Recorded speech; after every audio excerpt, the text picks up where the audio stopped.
Open. Nosso primeiro talk, vamos falar sobre empreender com tecnologia é resolver problemas reais. No mundo atual, a tecnologia está presente em todas as áreas da nossa vida, oferecendo inúmeras oportunidades para empreender e impactar positivamente o mundo ao nosso redor. E para conversar com a gente sobre como resolver problemas reais, como empreender, como inovar, quero convidar ao palco Luciene do Carmo Rodrigues. Seja bem-vindo, uma salva de palmas. Oi, bom dia. Vocês já acordaram? Estão dentro do corpo? O meu está chegando ainda. Então, bora começar a pensar em como empreender com tecnologia? Então, para começar é assim, empreender com tecnologia é resolver um problema real. E aí hoje a gente vai descobrir como identificar esses problemas reais, tá bom?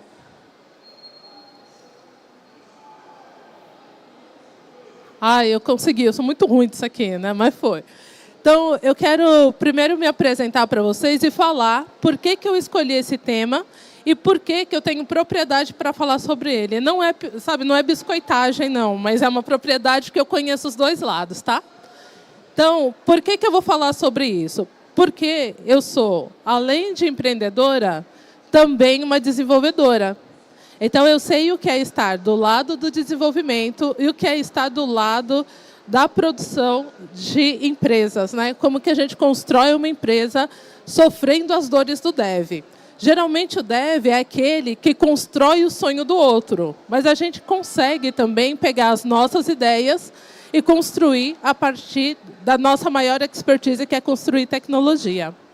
Então, vamos lá para a fofoca com a minha vida, tá bom? Aí depois vocês vão entendendo.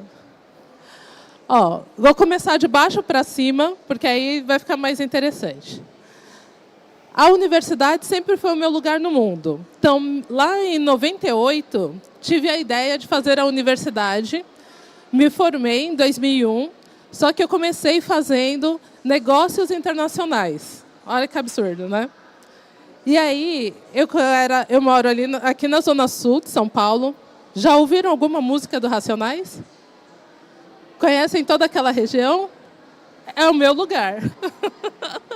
E eu estudava no Ipiranga. Então, para atravessar desde o Jardim São Luís, Capão Redondo, até o Ipiranga, era algum momento. Só que isso era em 98, não tinha nenhum metrô, nem nada. Está aqui minha amiga ali, que persiste comigo desde essa época.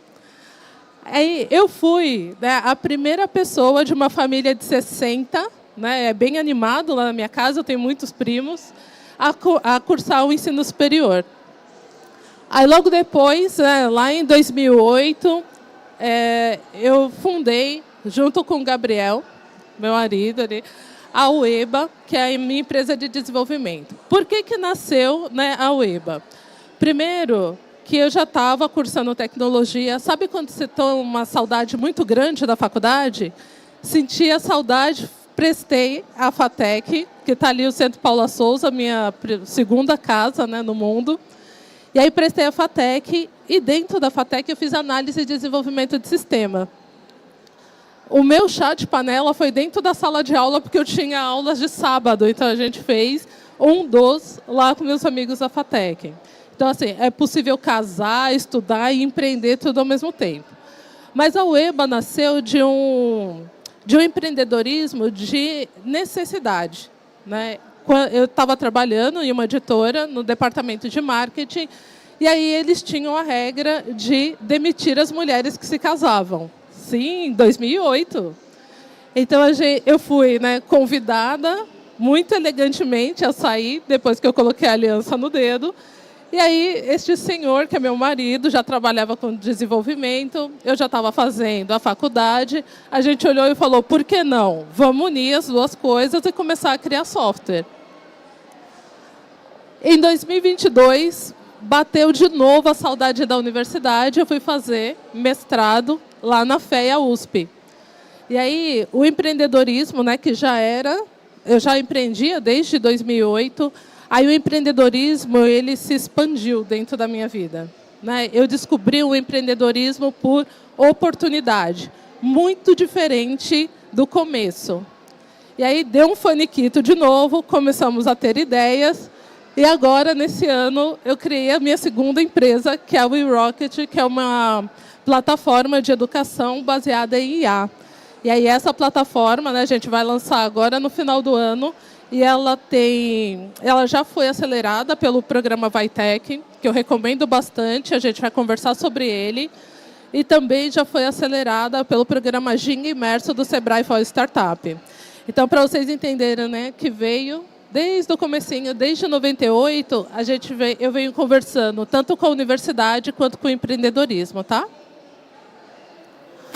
E aí, para entender um pouco, né, a jornada de vida, nenhuma fofoca hoje é bem contada se a gente não tem uma imagem. Então, esses são os meus pais. Eu ali bem jovenzinha, bem garotinha, 17, 18 anos. Essa foi a minha primeira formatura, né, do ensino médio. E desse momento nasceu, né, esse desejo de mudar o mundo. Por que que nasceu? Porque o meu pai e a minha mãe aprenderam a ler comigo, em um programa, né, de educação para jovens e adultos, que eles entraram e eu ensinei boa parte dessa jornada do alfabetização. Então, quando meu pai leu pela primeira vez, né, um jornal da minha frente, uma frase inteira, eu entendi que, de alguma forma, eu tinha que estar dentro da universidade, dentro do mundo, levando um pouco mais de educação. Mas ainda nem sonhava em criar uma plataforma de educação. Gostava muito desse professor, ainda estava no período bem magrinha, né, sonhando com muitas coisas. Né, essas são as minhas amigas de hoje, né, a minha família, meus sobrinhos. Né, eu não tenho o privilégio de ser mãe, mas eu tenho a honra e a alegria de ser uma tia muito babona e muito dedicada. Por que falar, né, da nossa jornada de vida quando a gente vai falar de empreendedorismo? Porque muitas vezes é a nossa jornada de vida que nos leva a empreender. E aí tem uma coisa que eu acho que é muito importante, que é, quando você funda um CNPJ, o seu CPF é a sua prioridade. Então, a gente precisa lembrar que o CPF é mais importante do que o CNPJ, tá? Ai, acho que eu desliguei. Espera aí, voltou. Aí, gente, olha isso, né? É na alegria, na tristeza, na saúde, na doença e no empreendedorismo. Né? Então, a gente casa, arruma um sócio e esse sócio vem seguindo a gente em todas as ideias, todas as loucuras, né? Ter um sócio, ter uma pessoa que te apoia é muito interessante. Muita gente fala assim, nossa, como vocês aguentam, né, ficar junto o dia inteiro? Eu falo, é porque a gente trabalha, a gente não namora o dia inteiro. Né? Tem que trabalhar, ele programa, nós dois estamos lá no código, fazendo um monte de coisa. Então as pessoas falam, vocês não enjoam da cara do outro? O nosso monitor nem deixa a gente se ver. A gente tem que marcar na agenda, ó, vamos sair, não vamos trabalhar? E quando a gente sai, a gente também trabalha, que a gente vive falando de negócio. Mas, afinal, né, o que é empreender? Né, empreender, como, né, a gente já começou a conversar, é resolver um problema real, resolver um problema social, e esse problema pode ser o seu mesmo. Tá? Um dos problemas pode ser, eu vou criar a minha empresa para ter o meu emprego. Né? Empreender é uma atividade mais comum do que a gente imagina. Tá? Então, está ficando muito cotidiano dentro da nossa área. Todo desenvolvedor, ou ele vai ser assediado por uma empresa que está empreendendo, uma startup, e ele precisa ter esse conhecimento. Mesmo que você não abra um CNPJ, empreender é uma atitude. Então, como eu estou lá no mestrado, eu não posso, né, deixar de falar de uma fonte acadêmica, né? Tem que dar, gente.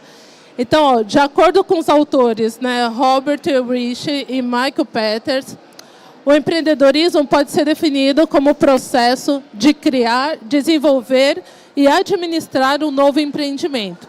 Um empreendimento pode ser uma viagem, não necessariamente uma empresa. A gente tem essa confusão de empreendedorismo como sempre uma empresa. Não, empreender é levar à frente, administrar, organizar um empreendimento. Não quer dizer um CNPJ, mas geralmente é um CNPJ, tá?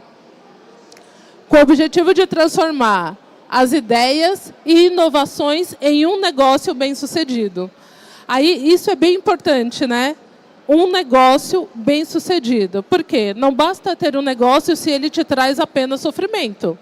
Um negócio, para ser bem-sucedido, ele precisa te trazer uma fonte de subsistência, trazer realização profissional, realização pessoal e fazer com que você viva o seu propósito e manter a sua saúde mental em dia. A gente dá uma enlouquecida, com certeza, mas não é para ficar nos burnouts enlouquecidos, assim, não é para morrer do seu negócio. O seu negócio não pode ser tão caro que te custe a sua saúde mental, tá? Por isso que o CPF é a prioridade do seu CNPJ. Uma coisa que muito empreendedor faz é assim: começo a empreender, coloco toda a minha vida, aí a primeira coisa que ele fala é: eu não vou tirar um salário, não precisa ver isso agora, depois a gente vê.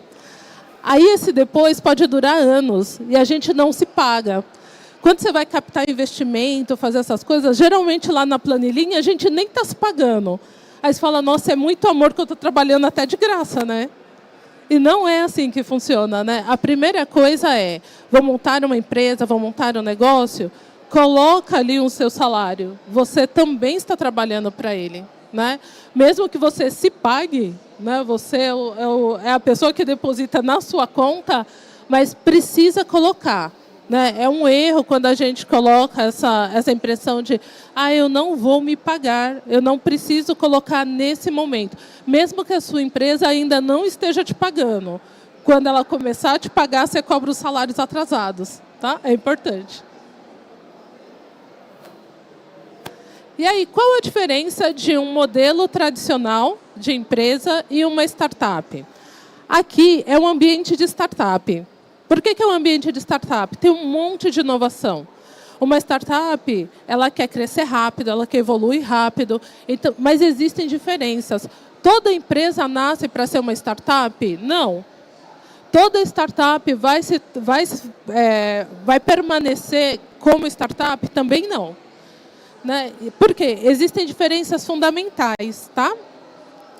Um negócio tradicional, ele é um modelo de negócio que ele não escala tão rápido quanto uma startup, mas ele também não corre tantos riscos quanto uma startup.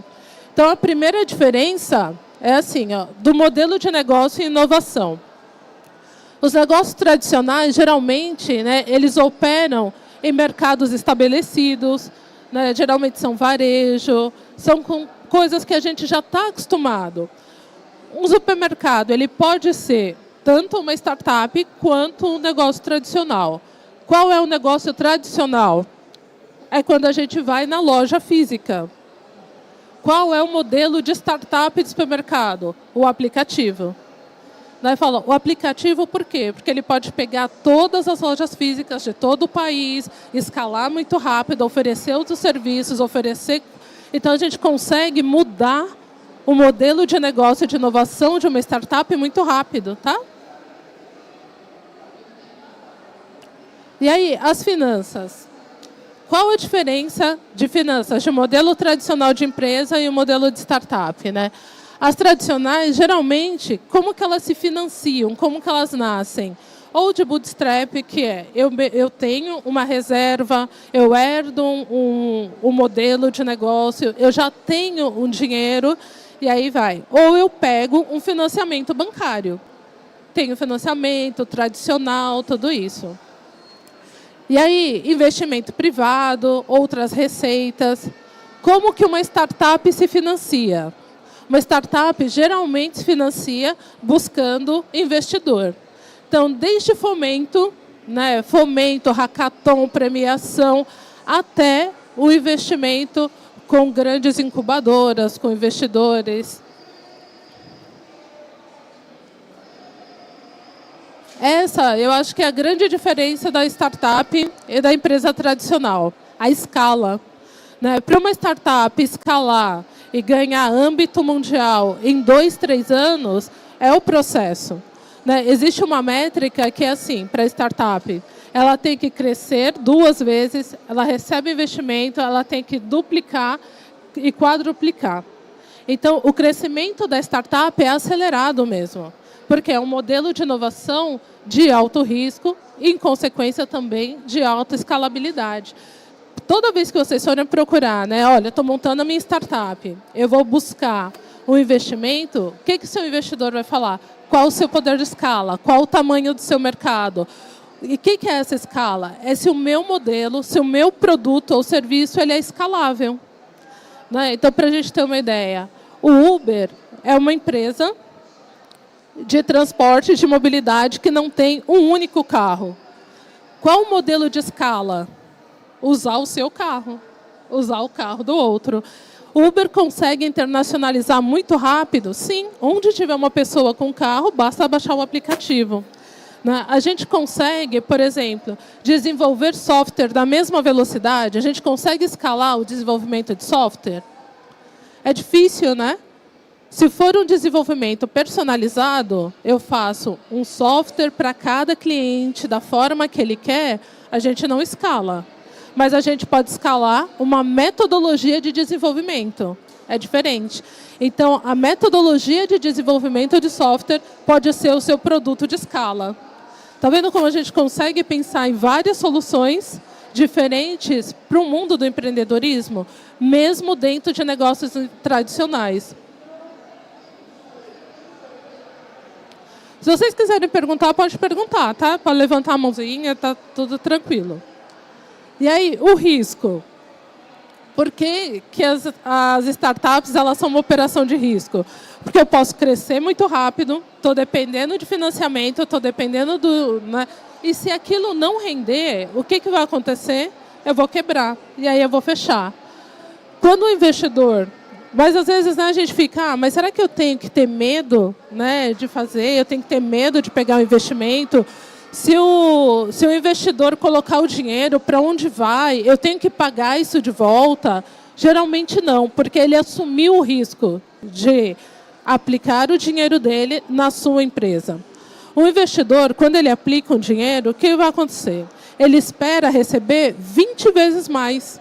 Então, já é um investimento de risco, já é um risco calculado. Como que a gente se protege, enquanto empresa, enquanto startup, do investimento? Olhando muito seriamente cada contrato. Falo, o que eu estou ofertando? O que eu estou negociando com esse empreendedor? O que eu estou falando com essa pessoa? O que eu estou repartindo da minha empresa? Tá? Aí, esse é um tema muito engraçado, né? Cultura organizacional. A gente acha que cultura organizacional é só para empresa muito grande. Olha, o Google tem a cultura organizacional estabelecida, né? A Microsoft tem a cultura estabelecida, né? O Carrefour Brasil. As empresas grandes têm uma cultura organizacional porque elas têm muita gente. Mas desde o início... Desde a empresa nascente, a gente precisa estabelecer essa cultura organizacional. O que é uma cultura organizacional? Quais são os processos que eu tenho? Quais são os papéis que cada pessoa exerce dentro da minha empresa? Porque imagina, se a minha startup ela cresce muito rápido, eu vou crescer esse time muito rápido. E se eu não tenho o processo definido, muito provavelmente a minha empresa vai virar uma confusão de um tamanho que essa confusão pode quebrar toda a minha operação. Então, a gente brinca, né, e fala, nossa, ó, fundou uma empresa e fala que é CTO. Tem 5 pessoas e um é CMO, o outro é C-Level. A gente coloca nos cartões CEO. Por quê? Quer metida a biscoitagem? Não. Porque a indústria, né, o ecossistema de startups pede isso. Porque na hora que eu vou negociar ou na hora que eu vou crescer, eu preciso saber quem responde por o quê. Tá? Então, se você tem uma empresa de 2 pessoas, determina quem é o CEO e o CTO. Porque na hora que você chegar lá, né, para o investimento, a primeira coisa que ele vai fazer... Quem é o CEO? Você tem CTO? Aqui é uma fábrica de CTO. A gente está muito aqui, ó. Porque hoje uma das grandes deficiências do mercado é não ter o pessoal de tecnologia. Por quê? Porque a galera de tecnologia não está interessada em empreender.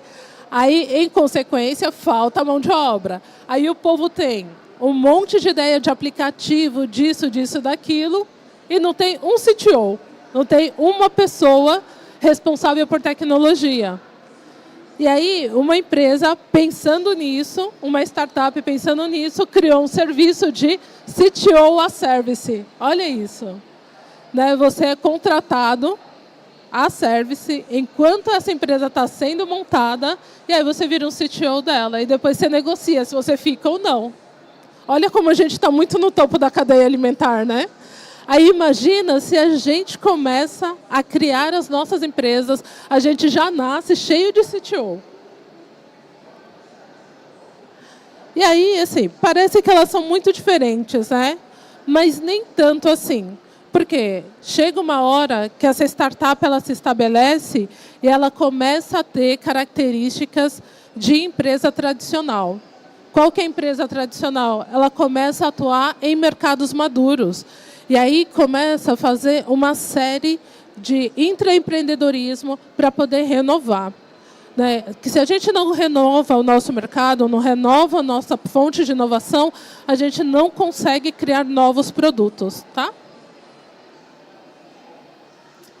E aí a pergunta é, será que empreender é para mim? Isso é para a minha vida? Às vezes sim, às vezes não. Né? Ninguém precisa nascer assim, nossa, hoje vou construir a nova Apple. Não tem essa necessidade. Hoje vou desenvolver, estou apaixonado num CNPJ. Não quero mais ter férias, 13º, nada dessas coisas. FGTS, garantias, nada disso. Não quero.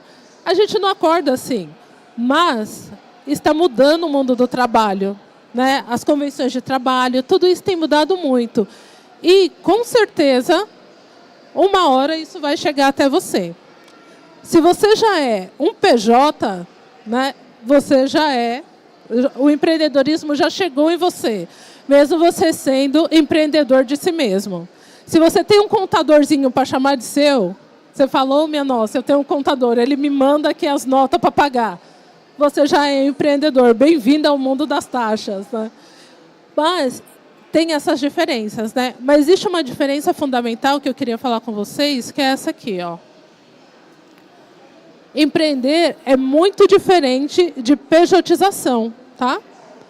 Muitas vezes a gente atua em um mercado pejotizado. O que é o mercado pejotizado? Eu atuo em várias empresas com a pseudo-promessa de, olha, você é PJ, você pode pegar vários outros projetos. Como? Se aquela empresa, a gente não dá conta. Né? Então, existe dentro da nossa área uma tendência à pejotização, que muitas vezes, não é sempre, mas muitas vezes vem acompanhada de uma precarização do nosso trabalho. Porque você trabalha muito mais, porque você tem um contrato de PJ e você não tem as garantias trabalhistas. Então, a gente precisa, enquanto desenvolvedores, ficar muito atento quais são os contratos que estão nos oferecendo. Então, se eu tenho um CNPJ e alguém me oferece, olha, vem trabalhar comigo como PJ e você vai ter a liberdade de pegar quantos projetos você quiser. Então, você negocia com ela quantas horas livres você vai ter para pegar esses outros projetos. Porque, muitas vezes, né, a gente não pode acreditar na fábula de vista a camisa. Vestir a camisa de quem? Né? A gente está vestindo qual camisa? Quem veste a nossa? Então, a gente precisa tomar esses cuidados. Olha, eu sou PJ, ok. Então, eu também tenho o poder da mesa de negociação. Eu não posso ser um CLT disfarçado de PJ, com menos direitos e mais notas para pagar. Tá? E aí, criar uma empresa é buscar uma dor real. O que é uma dor real? Uma dor real é aquilo que a pessoa está disposta a te pagar para fazer porque ela não aguenta fazer. Tá? Então, o que é uma dor real? Se a pessoa está disposta a pagar por aquilo, é uma dor real. Se ela não fica questionando, olha, se resolve um problema da vida dela, é uma dor real. Ó, eu vou falar de uma dor muito real. lavar roupa é uma dor real? A gente está lá questionando o valor da máquina de lavar? Não, a gente procura até uma outra. Mas sem máquina ninguém fica mais. Isso é uma dor real. Você fala, olha o tempo que você ia gastar. A gente sabe lavar roupa? Agora com a máquina não mais. Mas é uma luta fácil, né? É a sujeira, a água e o sabão. Uma hora alguém tem que ganhar. E aí a máquina de lavar, ela resolveu uma dor real. Então, quando a gente encontra uma dor muito real, você tem um negócio escalável, você tem um negócio duradouro. Na pandemia, o pessoal do Zorro, sabe do Zoom? Ficou bem rico ele, né? Era a dor real. Qual era a dor? As pessoas precisavam se conectar, elas precisavam continuar a trabalhar, e isso precisava ser remoto. Uma baita dor real. Eu não podia sair. Então, aquele produto que não foi desenvolvido na pandemia, ele tinha anos e ele não emplacava. Quando as pessoas encontraram a dor real, ele se tornou um baita produto escalável, porque a gente tinha essa necessidade. O Airbnb, ele supre uma dor real? Supre. A gente precisa estar em algum lugar, precisa estar mais barato, às vezes com mais conforto.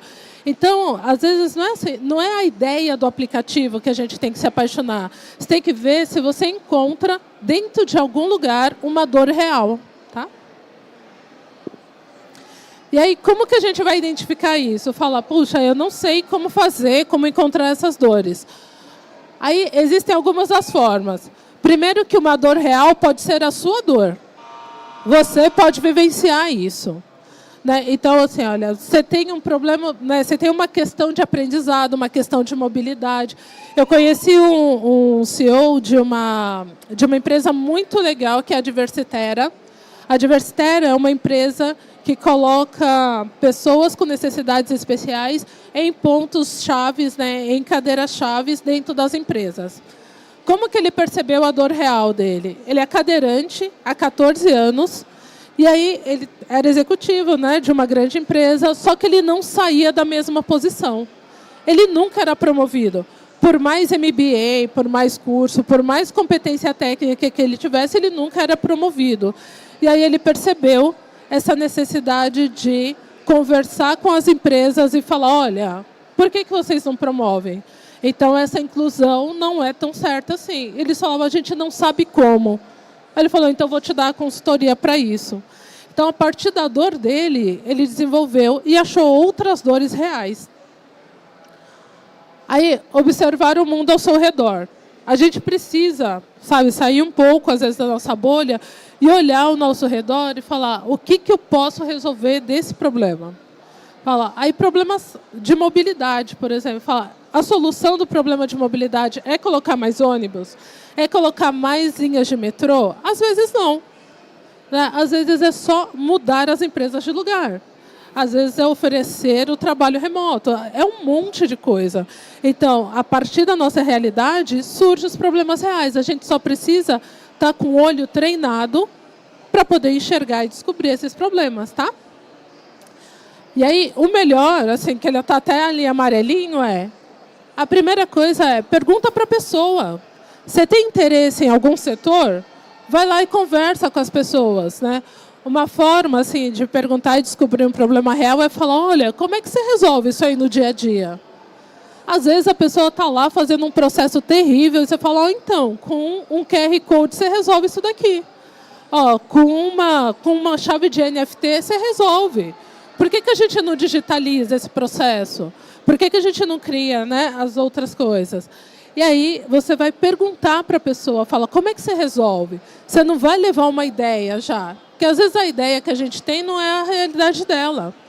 Né? Então você perguntar para ela, fala, como que você faz no dia a dia? Ela vai te dar a ideia certinha. E aí já é o seu primeiro cliente. Você já vende para ele, já testa.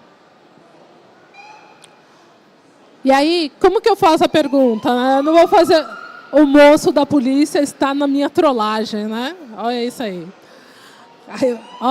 De novo. Mas vamos.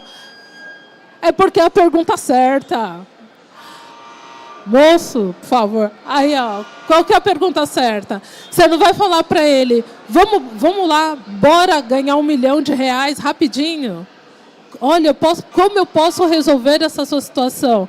Não, você fala, olha, no seu dia a dia, qual é a coisa mais difícil? Como que você vai ganhar tempo fazendo essa atividade? Sabia que você pode ganhar um pouco mais se você melhorar o seu processo? Então, faz a pergunta certa. Qual é a pergunta certa? Geralmente, a pessoa quer saber como ela pode reduzir custo e reduzir prazo.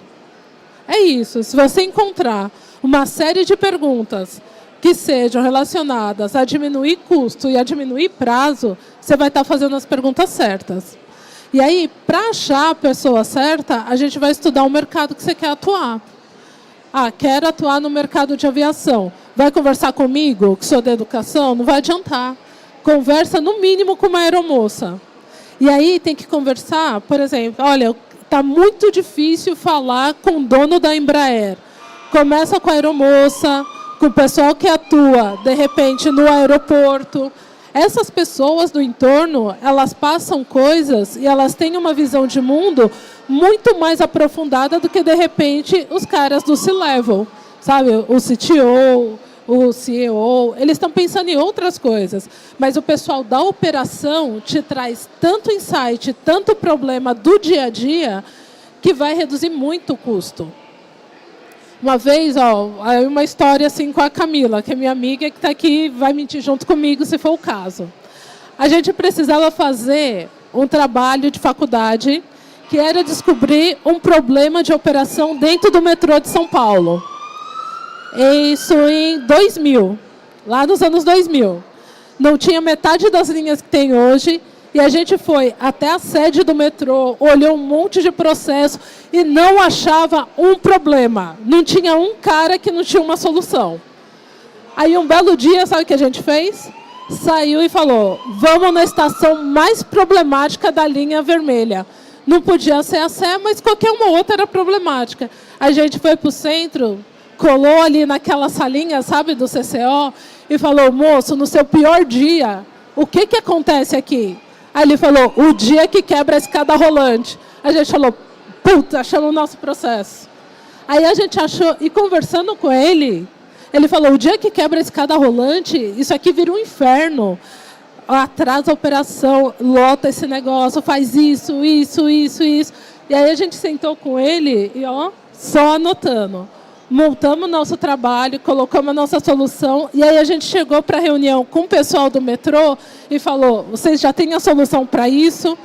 E aí o pessoal pegando o telefone e ligando para as áreas, ninguém tinha. A gente falou, estouramos, achamos o nosso problema. Né? Então, às vezes, não precise conversar com o cara que está lá no topo. Conversa com o entorno. Né? Conversa com as pessoas que estão na operação. E aí elas vão te dar os problemas reais da vida real. Tá? E aí existe um lugar assim, repleto de coisas.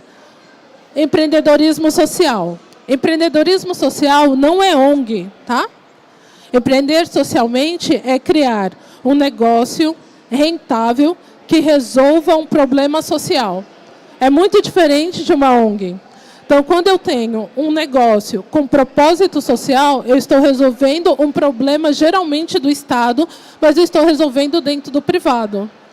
Eu vou dar acesso a uma população que estava dependendo do Estado para aquilo, mas que eu estou resolvendo. Exemplo de um negócio social muito bem sucedido e rentável, o Doutor Consulta. Você não, é um plano de saúde? Não. Você não precisa ter o compromisso do plano de saúde, mas se eu preciso passar urgentemente numa consulta, eu consigo chegar no Doutor Consulta, pago um valor adequado e estou lá. Então, empreender socialmente é resolver esses problemas que a sociedade tem. E aí a gente vive em um país que está repleto de problemas para serem resolvidos. Então, a gente pode empreender com propósito e ganhar dinheiro com isso. Tá? Não ser apenas ONG. Então, a gente tem que tirar da mente que empreendedorismo social é só esse empreender com ONG. Tá? Você pode empreender criando produtos para as ONGs, que tem muito problema para resolver de gestão. Então, existem muitos softwares de RP, de modelo de doação, de um monte de coisa que atende esse mercado também. E aí uma outra coisa você tem que sair e ir ao encontro das pessoas, né? Eu acho que estar em uma feira, estar nesse lugar é ir ao encontro. E aí, sem vergonha, sem nada, cola na pessoa e fala, como é que você faz? Eu também quero fazer. Conversa, fala sobre a sua ideia. Às vezes a gente acha que, olha, se eu guardar a ideia para mim, é a ideia do milênio. Vão roubar a minha ideia. Mentira. Alguém vai fazer, vai ganhar o dinheiro antes de você. Quando a gente compartilha a ideia, essa ideia cresce, ela melhora. Né? E você pode arrumar, inclusive, sócios que estão interessados em fazer a mesma coisa que você.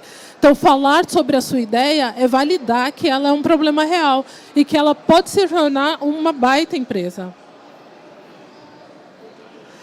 E aí, a gente precisa, né, desenvolver um pensamento criativo e um pensamento inovador.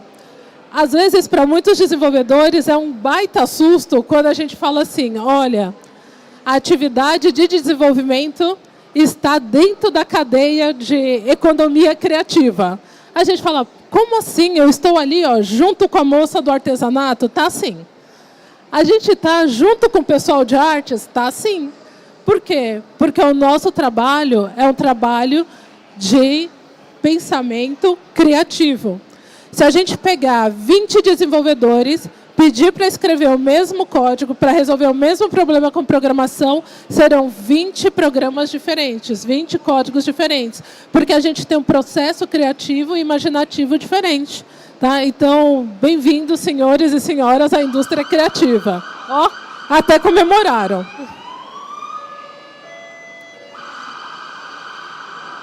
E aí, qual é a grande inovação? A gente já tem uma vantagem que a gente já pensa em fluxo. Né? A gente já consegue pensar, como desenvolvedores, como pessoas de exatas, em fluxo, a gente amarra as coisas. Porque se eu falar com falhas para o meu computador, com certeza meu software não vai funcionar. Então, a gente já tem essa vantagem de pensar no todo e pensar em fluxo. Aí, desenvolver, né, é uma atividade criativa, então, por favor, não deixe que os bugs do dia a dia tirem a sua criatividade. Para quem está começando, não deixe que isso te assuste, é normal. Você resolve um, surge mais 10, não tem problema. E a gente vai resolvendo, dando conta. Né? A gente sofre muita pressão dos clientes, mas você fala, amigo, estou no processo criativo, vou dar uma conta. Eu que fiz, eu resolvo, eu dou jeito nisso aqui. A gente não pode deixar essa pressão, sabe, dos bugs, do erro, de tirar e ir minando a nossa criatividade. E aí, a inovação se faz com pequenos ajustes. Nem sempre a inovação precisa ser criar um carro elétrico. Nem sempre a inovação precisa ser criar um novo Google. Nem sempre precisa criar, nossa, uma coisa gigantesca. Porque inovar é melhorar processos continuamente. Nenhum aplicativo, nenhum software, nenhuma empresa nasce na sua versão final. A gente vai fazendo pequenas inovações ponto a ponto. Tá? Ui, cadê? Deixa eu voltar. Habilidades, é o que me falta para controlar esse negócio. Então, o que é uma habilidade empreendedora? A gente precisa desenvolver algumas habilidades para poder empreender também. Uma delas é aprender a construir o conhecimento. E aí esse conhecimento não é só um conhecimento técnico. Esse a gente vai construir naturalmente porque a gente está resolvendo os problemas do dia a dia de programação. Mas o conhecimento de empreendedorismo é tão dinâmico quanto. Né? Vocês já ouviram falar de empresas camelo? Nunca ouviu, né? A gente estava muito acostumado a ouvir os unicórnios, certo? O que é uma empresa camelo? Uma empresa camelo é aquela que persiste e tem longevidade. Imagina o bichinho, gente. Olha que ambiente hostil. Olha como um camelo é muito bom também. Um camelo está lá passando um calor enlouquecido. O deserto é a mesma coisa sempre. Quente pra caramba, carregando peso, mas ele está pleno e ó, longevo. Então, independente dos problemas, ele tem mais durabilidade. O unicórnio, onde a gente viu? Nem viu, né? O unicórnio é um ser mitológico, que a gente viu no máximo um desenho da She-Ra para quem tem assim mais de 40. E aí a gente não via essas coisas, mas voa, é bonito, faz um monte de coisa, mas aparece muito raramente. O unicórnio está ali, o unicórnio não, o camelo está ali, a gente consegue ver com mais frequência.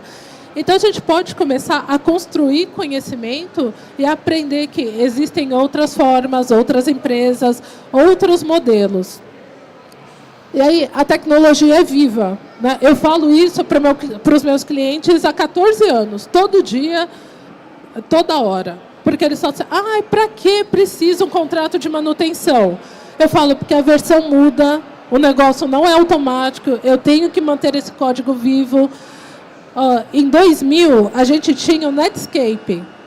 Vocês usaram o Netscape? 1, 2... Netscape.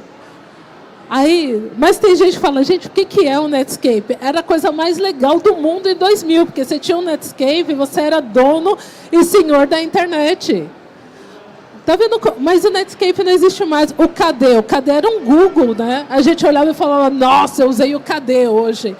Né? A tecnologia é viva, ela evolui, muitas coisas acontecem, então a gente tem que construir esse conhecimento. Hoje a gente está falando de IA, só que o Google já fazia IA há 20 anos.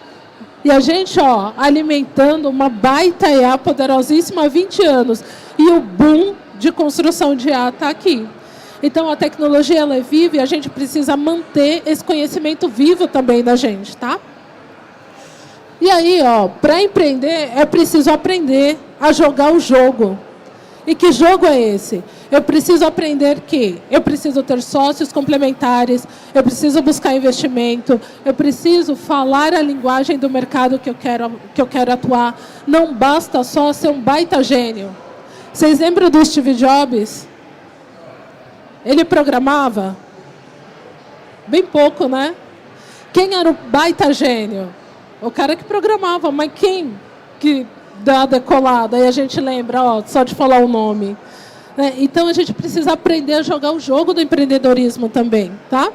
Nós somos uma peça muito rara, muito fundamental dentro dos negócios. Vocês imaginaram que o negócio digital é construído pelas nossas mãos? Né? É construído pelas nossas mãos, assim. Então, a gente é detentor daquele saber. Quando a gente constrói um aplicativo, a gente está construindo, ajudando a construir o sonho da empresa do cara. Ajudando a construir o motor de toque da empresa e o cliente final. É a gente que constrói os meios de pagamento, é a gente que faz circular tudo isso. Então, se a gente não aprende a jogar o jogo, como que a gente vai querer fundar as nossas empresas, né? E uma hora a gente precisa aprender, né? Porque vai falar, olha, agora eu tive a minha ideia. Aí você vai buscar um cara que vai pensar e não sei o quê. Constrói você mesmo. E aí, o network, né? A gente precisa falar. Né? Eu sei que a gente gosta mesmo de ficar atrás da nossa tela. Gosto também. Estou num exercício louco. O primeiro slide que tinha a minha fotinho, eu pensei 280 mil vezes de colocar ou não. Sou ruim de foto dos eventos? Bastante. Mas estou no exercício. Porque a gente precisa falar da nossa ideia, a gente precisa falar da gente mesmo, a gente precisa se colocar no mundo para que alguém acredite também, tá? E aí, falar com as pessoas não é necessariamente entregar o ouro da nossa tecnologia. A gente vai falar da nossa solução, porque a fonte é a gente que vai construir. Então, você não vai falar da tecnologia, você vai falar da solução, do problema. Né? A gente precisa validar se aquela ideia realmente é uma dor de alguém. E aí a gente precisa falar dela. Eu preciso contar todas as intimidades da minha vida para ela? Não. Algumas coisas a gente guarda, mas a gente precisa falar, tá? E aí a gente precisa estabelecer laços. Eu vejo no mercado de desenvolvimento uma coisa muito triste acontecendo. Que muitas vezes um desenvolvedor ele acha que é inimigo do outro.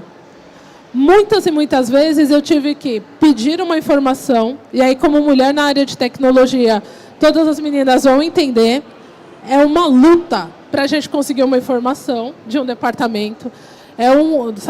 porque o cara acha que você vai roubar o cliente dele, que você vai roubar a posição dele.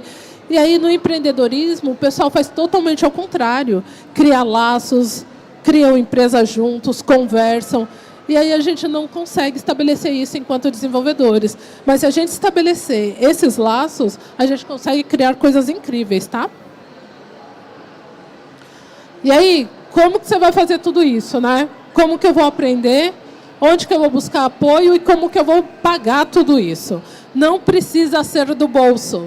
E nem sempre precisa ser com o investidor. Muitas vezes a gente vai precisar de um abraço, por isso que eu coloquei ali, né? Onde a gente aprende? A gente aprende em programas de aceleração e incubadoras.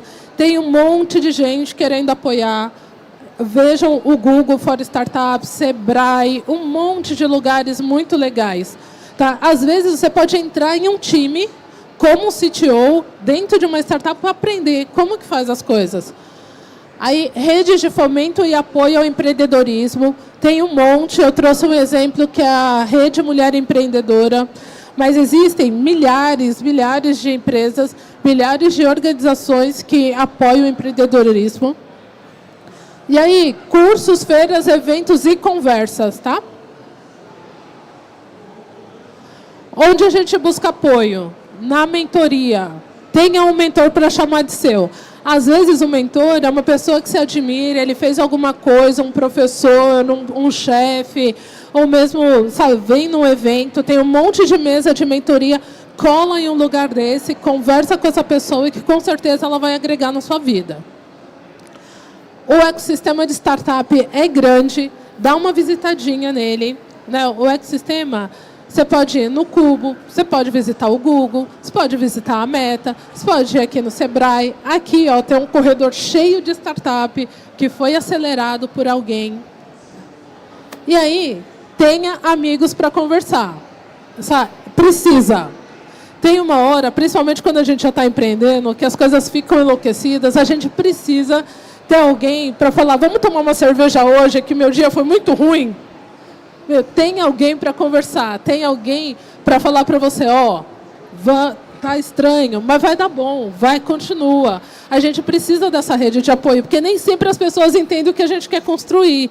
E aí, quando você tem alguém, pelo menos uma pessoa, você troca ideia com ela e fala, eu estou me expressando mal, o que falta, né, para dar conta, para eu conseguir fazer? E aí, ó, onde está o dinheiro no mundo, minha gente? Tem dinheiro no mundo que nem sempre vem de investidor e nem sempre você precisa dar uma parte da sua empresa, tá? Então, a primeira forma de financiar é bootstrap. Você tem uma reserva, ou você tem uns parentes bons, que é os seus primeiros, né, são os seus primeiros investidores. Você pode ser um herdeiro, mas não é tão comum aqui no país. Então, essa é de fonte de financiamento próprio, tá? Aí, existe uma coisa que eu descobri, depois de muito tempo empreendendo, que são as fontes de fomento, os editais, as premiações e também os hackathons. Existem fontes de fomento, né, que são fundos não reembolsáveis de dinheiro, de incentivo à criação de empresas. Quais são? A gente tem Vitec, tem a FAPESP, FINEP, são todos lugares que aportam em projetos que não necessariamente estejam estabelecidos ou que tenham CNPJ. E esses valores, às vezes, são muito mais interessantes do que investimento anjo. Então, por exemplo, a FINEP, a FAPESP, né, que tem um pouquinho mais de propriedade, está com uma chamada aberta para oferecer até R$100 mil para projetos que nem CNPJ tem ainda. Né? Então, a gente precisa ir atrás dessas informações. Então, imagina você começar com R$100 mil para poder validar se a sua ideia ela é interessante. É uma boa, né? Você não tirar dinheiro do próprio bolso. Imagina participar de um programa feito Vitec, que aporta um valor de R$40 mil na sua ideia, ainda te dá mentoria, te conecta com um monte de lugares. né, são fontes de financiamento que nem sempre a gente sabe, mas que é importante falar delas, porque os projetos estão aí, as ideias precisam acontecer e a gente precisa gerar empresas que geram emprego. Por isso, essas instituições fazem isso, tá? E aí tem o investimento privado. Eu posso fazer tudo isso? Posso. Eu posso começar com um capital meu, comprando o meu computador, fazendo as minhas ideias, conversando, depois passar por um processo de aceleração com fomento não reembolsável, me preparar, conseguir os primeiros clientes e chegar até o pessoal de investidores. Aí eu já estou pronto, eu já aprendi um pouco mais do jogo e eu falo, ó, agora eu posso dar 2% por 2 milhões. E aí eu queria só fazer uma pausa para a gente falar de empreendedorismo feminino. Gente, tem que falar, tá? Principalmente em áreas técnicas. Então, estou aqui toda acadêmica, toda estudante, e aí eu tenho um projeto de mestrado, que é falar sobre mulheres nas áreas STEAM, na ciência, tecnologia, engenharia e matemática. Esta senhora aqui, muito jovenzinha, a Marie Curie, sou muito fã dela, porque se a gente consegue, essa é a mulher que recebeu 2 Nobel, é a única pessoa no mundo a receber 2 Nobel em ciências diferentes. Ela tem em química e em física. E ela descobriu a radioatividade, que, aliás, é um filme muito legal na Netflix. Assista e vire fã da Marie Curie também. Já assistiu, né? E aí, qual é o contexto, Por que estudar isso? Primeiro, o contexto é porque essa dor bate muito forte em mim. Na minha sala, lá na FATEC, tinham 36. 3 mulheres se formaram. Se a gente olhar assim, no ecossistema, é muito raro. E aí isso começa desde a infância, Desde as meninas não são incentivadas. Se a gente pega um carrinho para desmontar, alguém sempre dá um xingão. Ninguém fala, olha, minha filha é engenheira mecânica. Quando a gente pensa em alguns cuidados, quando pensa em uma mulher empreendendo, a gente vai pensar nessa mulher lá nas áreas do cuidado. É uma professora, é uma enfermeira, mas ninguém pensa em uma engenheira, uma cientista. E aí, uma cientista brasileira desvendou lá o DNA da Covid. Então, as mulheres vêm fazendo, criando, descobrindo ciência e tecnologia há muito tempo. Desde a Marie Curie, desde a Ada Lovelace, a primeira programação. Se a gente tem computador é por causa de uma mulher, só que a gente não consegue reconhecer isso no dia a dia, Então, eu peguei esse tema para chamar de meu, levei lá para a Faculdade de Empreendedorismo da USP e falei, vamos falar de tecnologia aqui dentro. Aí, essa foto é de um evento muito legal, assim, que é o Solvay Conference, em 1927. E aí, o que tinha? Olha ela ali, ó, maravilhosa, só a Marie Curie. Só ela. Só que todos aqueles homens, todas aquelas pessoas ganharam o Nobel. Então, a gente tem o Einstein, tem só um povo assim, bem inteligente mesmo. E apenas uma mulher, de tão notável que ela era. Só que a realidade não mudou tanto assim da mesma conferência de 2011. Eram só 2 mulheres. Então, viu como é importante, a gente estudar, enaltecer e falar, mulherada, é possível. É possível estar dentro da ciência, é possível estar dentro da tecnologia, da engenharia e da matemática e empreender com isso. Então, tem aqui o principal objetivo da pesquisa. Eu quero criar uma plataforma e deixar os dados aí prontinhos para vocês. E é isso, gente. Muito obrigada. Gostei muito, foi um grande prazer estar com vocês. Aí, bora conversar, que eu estou lá no LinkedIn também, tá bom? Muito obrigada. Opa. Boa, temos perguntas? Tem tempinho para perguntas ainda. Alguém está começando a empreender, te inspirado, tem alguma dúvida sobre como começar, sobre o ecossistema? Quiser saber mais fofoca da minha vida, também pode perguntar, tá? Vamos lá. Acho que ela vai te levar. Tá funcionando. Eu queria saber, eu tenho vontade de empreender, mas eu ainda não sei exatamente com o quê. Tipo, dá um vazio, assim, de qual que vai ser a minha ideia. Sim. Existe alguma metodologia que ajude a ter ideias? Tem um monte, ó. A primeira coisa é pensar, ó, o que eu já faço de muito bom, né? Ou então as coisas que eu gosto de fazer. E aí você vai em mercados que você se identifica muito. Ah, puta, eu gosto muito de Arduino. Vai dar uma olhada nesse mercado e começa a perguntar para as pessoas que estão naquele setor quais os problemas que elas enfrentam. E aí, de repente, você já sabe como responder aquilo. Eu conheço uma empreendedora, né, que ela faz biquínis, né, personalizados e tal. E aí ela criou a Afrikini. Está até no processo de aceleração comigo. E aí ela falou assim, nossa, né, eu preciso tal. Eu falei, por que você teve essa ideia, né, de fazer? Ela falou, porque eu nunca achava um maiô nude e eu queria ficar bem bonitona, bem deliciosa no maiô nude. E nunca tinha o da tom da minha pele. Comecei a perguntar para outras meninas se elas também tinham problema de achar roupa nude. E aí ela falou, puta, vou fazer uma linha de roupa só para mulheres negras. Então, muitas vezes, a ideia pode ser de uma dor sua, e aí você vai validar um problema que você mesmo sente, ou, de repente, um setor que você quer muito atuar, você vai lá perguntar o que eles têm de problema. É uma metodologia. E, anotar tudo. Anota. Porque não tem ideia boba, sabe, no empreendedorismo. Às vezes a gente fala, alguém já fez. Alguém já fez, também não quer dizer que não possa ser feito melhor.